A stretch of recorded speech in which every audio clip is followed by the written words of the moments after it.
Another big favourite for the stage goes down before the sprint even begins. We learned last night that Marianne Vos actually had broken her collarbone in the crash yesterday, so she's out of the race. Incredible that she managed to finish 7th and come back with a broken collarbone. Today we had a very similar stage, hilly sprint finishing in San Quibral das Viñas, and we have a 2K 5% climb, crest about 2Ks, 1.5Ks from the finish. So it's for the versatile sprinters. You've got to be able to climb pretty well. You have to descend. You have to endure the wet conditions.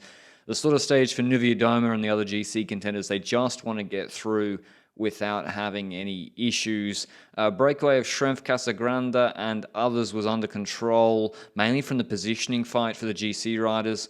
And it was sometimes sunny, and then it was sometimes rainy, so we saw the Gilets back out. Trek wanted to make it hard. They wanted to fire riders up the road. They attacked multiple times, including with Rihanna Marcus a few times.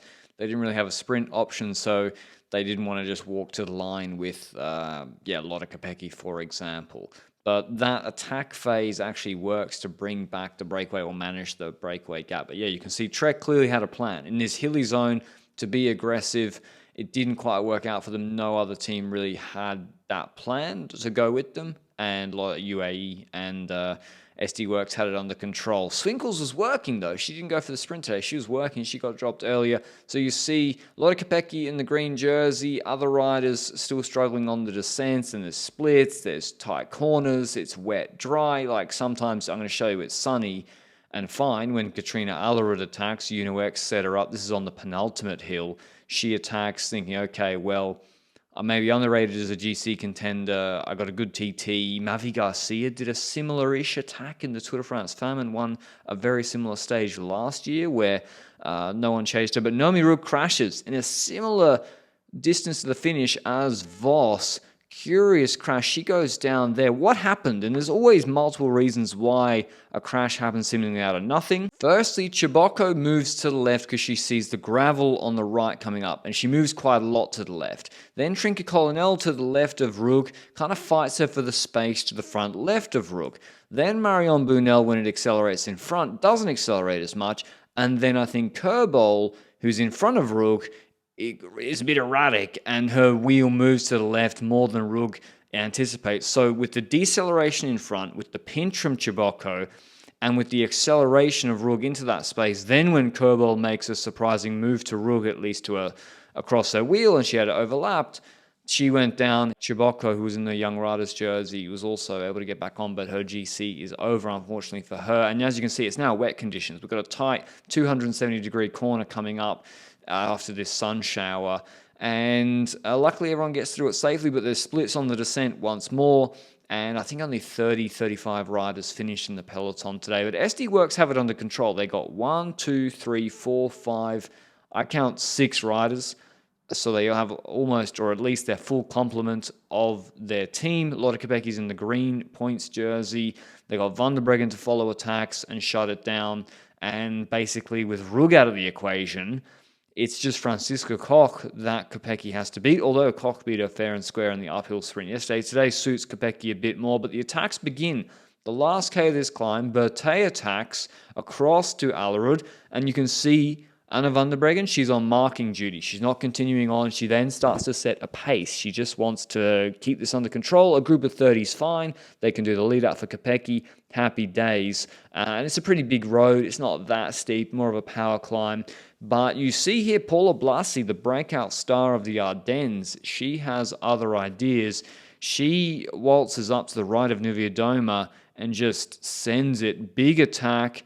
We might see her tomorrow. We have a hillier stage that I don't think will be for the sprinters tomorrow. I think it'll be a GC stage, especially if it's raining and Blasi's as aggressive as this. And Nuvia Doma is going to want to make a difference there too. I mean, look at the gap that she created just in a couple of 100 meters. Nuvia Doma continues on with it, but Van der Breggen stops. Watch Van der Breggen here.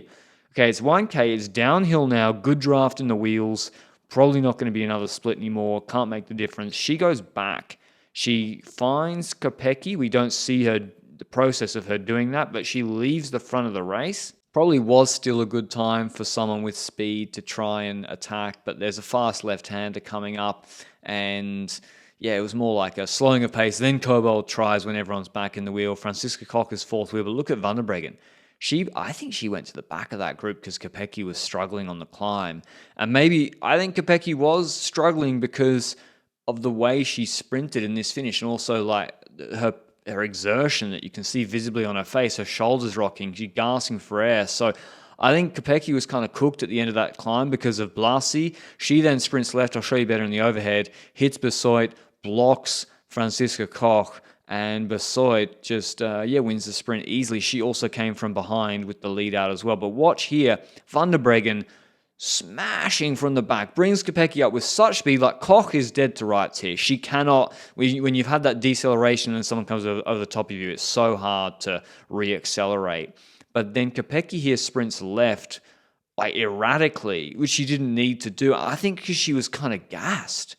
And she hits Besoit. Luckily, there was no crash. Luckily, she stayed up. She does get relegated for this. Besoit was pretty much staying more or less on her line and coming with the back from speed. I'm not sure if Kopecky would have won if it was side by side. I would have liked to have seen it. I mean, Besoit was also getting the good run in. Koch second, Evita Muzic third, Paternoster fourth, then Van Dam, Van der Breggen, Moolman, Passio, Lippert, Osterlaza, Arge. So not a lot of sprinters in this sprint. Hard stage. Here's what Besoit had to say. How was so far the stage today? Was a bit more hectic than yesterday, or?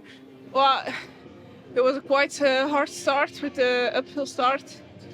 But yeah, I was not expecting to winning today because I was actually really far in the back on the climb, but in the downhill I make a lot of space to the front, and then I just came with a lot of speed, and I think nobody was expecting that. Tomorrow I think we're going to have a pretty good stage, quite hilly, harder than today.